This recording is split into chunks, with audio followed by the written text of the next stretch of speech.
Good morning, guys. This is the Lord's response to those who are watching my latest video, the one right before this one, about the lion.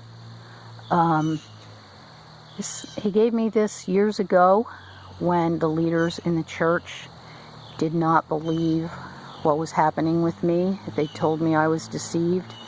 They sent me to a deliverance ministry, and whatever those people did with me, to me, and in me, when I got home, I could not even function.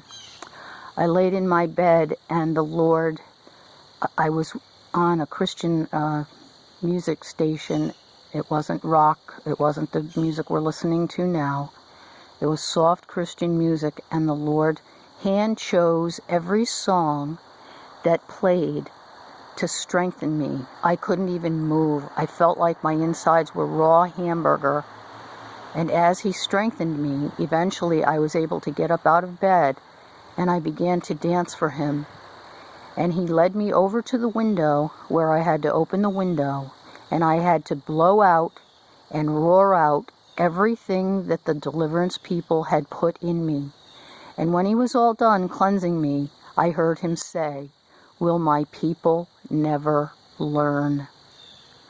There is a religious spirit in the church today that keeps our Father's people, His chosen, loved children, from experiencing the fullness of what He has to give us. Jesus Christ of Nazareth died on the cross to pay for these bodies. They belong to Him. And because the Lord broke me to the point where all I could do was sit in His presence for hours with my head on the table, He was able to enter into me, into a place, and I am not going to let people deny Him anymore because of fear, because of any other thing.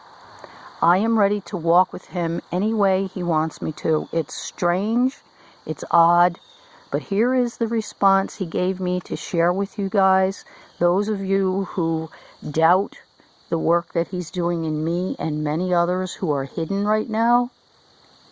And it's found in chapter 28. I'm going to read out of the King James Version for those of you who are too religious to understand that there are other translations that He does use to help us understand because they're written more simply.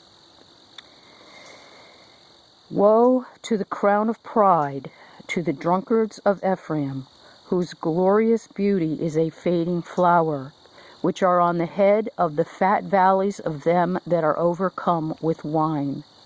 Behold, the Lord hath a mighty and strong one, which is a tempest of hail and a destroying storm, as a flood of mighty waters overflowing, shall cast down to the earth with the hand. The crown of pride, the drunkards of Ephraim, shall be trodden under feet. And the glorious beauty, which is on the head of the fat valley, shall be a fading flower, and as the hasty fruit before the summer, which when he that looketh upon it seeth, while it is yet in his hand, he eateth it up.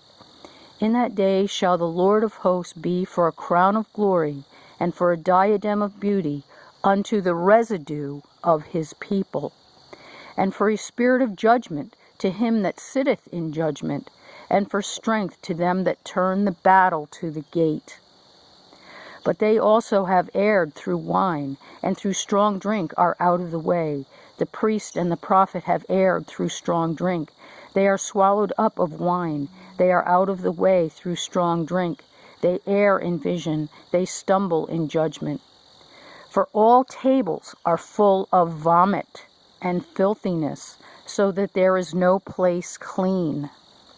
Whom shall He teach knowledge, and whom shall He make to understand doctrine? Them that are weaned from the milk and drawn from the breast. For precept must be upon precept, precept upon precept, line upon line, line upon line, here a little and there a little. For with stammering lips and another tongue will He speak to this people, to whom He said, This is the rest wherewith ye may cause the weary to rest, and this is the refreshing, yet they would not hear.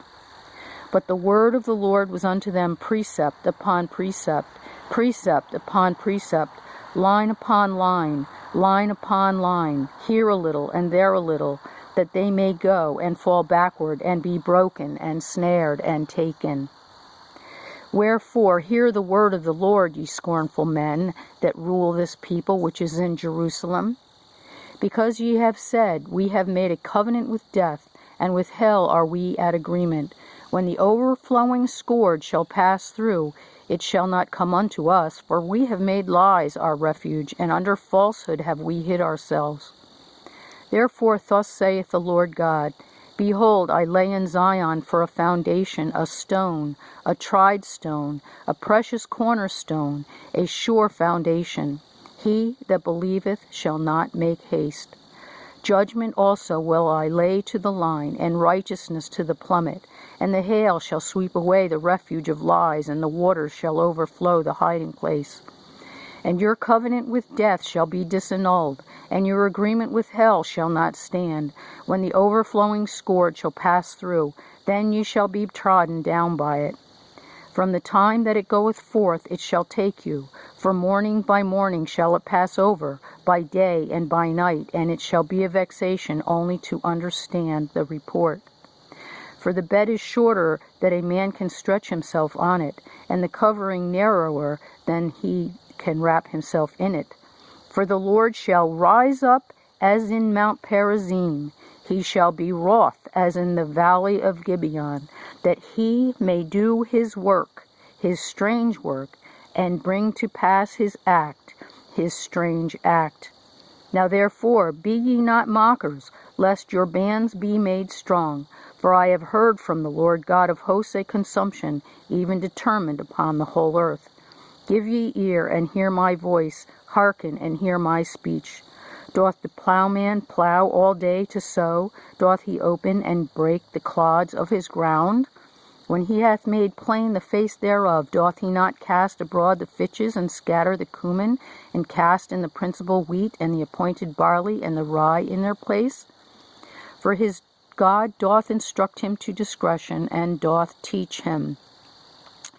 For the fitches are not threshed with a threshing instrument, neither is a cartwheel turned about upon the cumin, but the fitches are beaten out with a staff, and the cumin with a rod. Bread corn is bruised, because he will not ever be threshing it, nor break it with the wheel of his cart, nor bruise it with his horsemen. This also cometh forth from the Lord of hosts, which is wonderful in counsel, and excellent in working. That's the response from the Lord. People are not going to accept what he's doing, what's going to be coming out, and the religious are not going to make it. And they're going to be prideful, and they're going to say that's not from the Lord, because they have religious spirits, because the leaders in the churches have taught them how to be that way.